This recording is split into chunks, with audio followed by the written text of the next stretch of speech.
Juan 1:1, ang kabuang paliwanag ay narito, totoo nga ba na maaring batayan na si Kristo ay Diyos sa talatang ito? Juan 1:1, sa simula ay salita o berbo. Ang ating Panginoong Hesukristo sa simula bilang isang berbo ay nasa isip na ng ating Panginoong Diyos. Ano ba ang katumbas ng berbo? Ayon sa isang pari na si Ginoong Juan Trinidad sa kanyang salin, Bagong Tipang Katoliko, Juan 1:1, footnote, berbo. At ang anak ay tinawag niyang isang uri ng banaag na kaisipan na nagmumula sa Ama. Ang berbo ay hindi likas na kalagayan. Kaya sa simula, hindi pa umiiral ang ating Panginoong Jesucristo. Hindi pa siya existido. Nasa isip pa lamang siya ng ating Panginoong Diyos. Ang nasa isip ng Diyos ay kalaunan pinangako ng Diyos. Ayon sa Roma 1:2-3 na kanyang ipinangako ng una sa pamamagitan ng kanyang mga apostol sa mga banal na kasulatan tungkol sa kanyang anak na ipinanganak sa binhi ni David ayon sa laman. Ang ipinangako ng Diyos ay natupad. Juan 1:14 at naging tao ang berbo. Yun na nga ang ating Panginoong Jesucristo. Tao ang kalikasan. Saka pa lang umiral ang ating Panginoong Jesucristo. Talakayin naman po natin ngayon ang karugtong ng ukol sa Juan 1:1. Ang berbo ay sumasa Diyos. Ano po ba ang ibig sabihin nito o katumbas nito? Siya, ang Diyos, ang may-ari o pinagmulan ng salita. Pinatutunayan lamang po ni Apostol Pedro na si Kristo ay nasa isip ng ating Panginoong Diyos bago palalangin ang daigdig. Yan ay sa unang Pedro 1:20.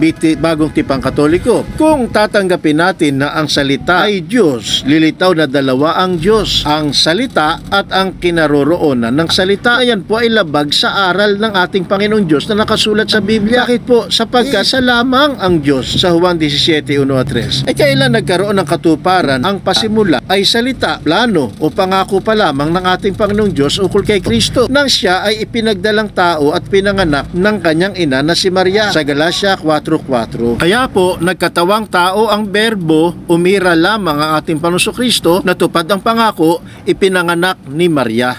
Ang tatalakayin naman natin sa bidyong ito ay mula sa Juan 1:1, ang salita ay Diyos. Ito ay saligan ng mga nagtuturo na si Kristo ay Diyos, na ang talatang ito daw ang nagpapatotoo na Diyos si Kristo. Hindi po ito maaring batayan na si Kristo ay Diyos nang dahil lamang sa sinabi na ang salita ay Diyos. Bakit po? Sapagkat ang terminong ang salita ay Diyos, ang Diyos ay ginamit bilang pang-uri o kaya ay inilalarawan lamang kung ano ang berbo o salita, at ang berbo o salita ay Diyos.